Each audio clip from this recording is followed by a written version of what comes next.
Shalom para kekasih Tuhan, umat tebusan, biji mata Allah, sidang jemaat yang dikasihinya.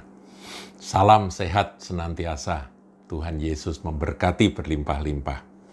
Saudara, dalam kesempatan Suara Gembala kali ini, saya ingin membagikan tentang betapa Bapa di surga itu merindukan anak-anaknya itu rukun. Anak-anaknya saling mengasihi satu sama lain. Anak-anaknya tidak bertengkar. Ya. Dan itu ada di dalam Mazmur 133. Memang ini adalah nyanyian siarah Daud. Dan ini berkait dengan pengalaman Daud sendiri sebagai seorang ayah yang kurang berhasil menurut saya. Karena anak-anaknya tidak rukun, saudara. Kita tahu ya, ada terjadi banyak peristiwa dalam keturunan Daud, keluarga Daud ini. Tetapi dengan ilham roh dia bisa menyanyikan akan nyanyian yang isinya ini merupakan isi hati Tuhan sebetulnya. Yang kita bisa baca di dalam Mazmur 133. Nyanyian siarah Daud, judul dalam Alkitab LAI yaitu Persaudaraan yang Rukun. Bagus ini saudara.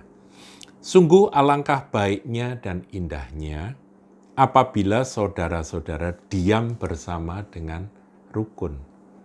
Jadi saudaraku, kalau kita ini disatukan di dalam satu keluarga Allah ya, dalam gereja lokal, itu yang Tuhan harapkan itu bukan kehebatan, bukan kemampuan-kemampuan dalam pelayanan, bukan wahnya gereja lokal itu, bukan.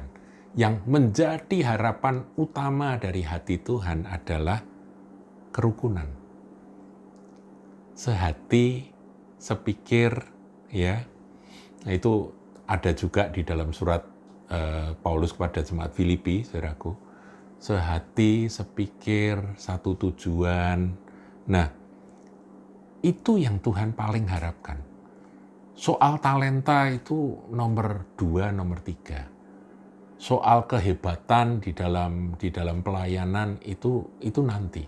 Tapi rukun dulu. Ada kesatuan.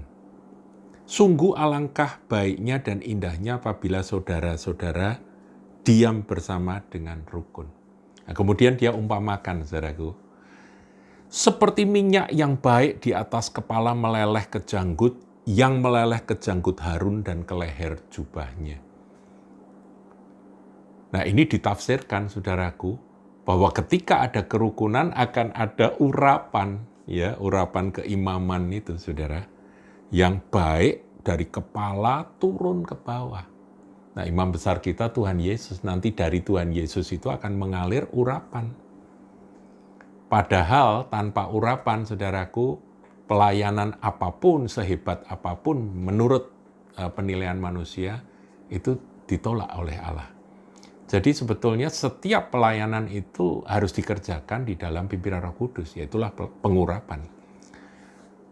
Pertama ada urapan kalau ada kerukunan. Ada kesehatian. Saudara-saudara diam bersama dengan rukun. Ya. Kemudian seperti embun gunung Hermon yang turun ke atas gunung-gunung Sion. Embun itu lambang kesegaran. Gambaran dari kesegaran, saudara. Saudara, secara rohani, umat Tuhan, gereja Tuhan yang rukun, itu pasti mereka akan terus, setiap pagi akan ada kesegaran, ada embun. Embun Hermon yang turun ke atas gunung-gunung Sion. Sion itu umat Tuhan. Hermon gambaran yang lebih tinggi, yaitu dari atas. Dari sorga itu nanti akan ada kesegaran.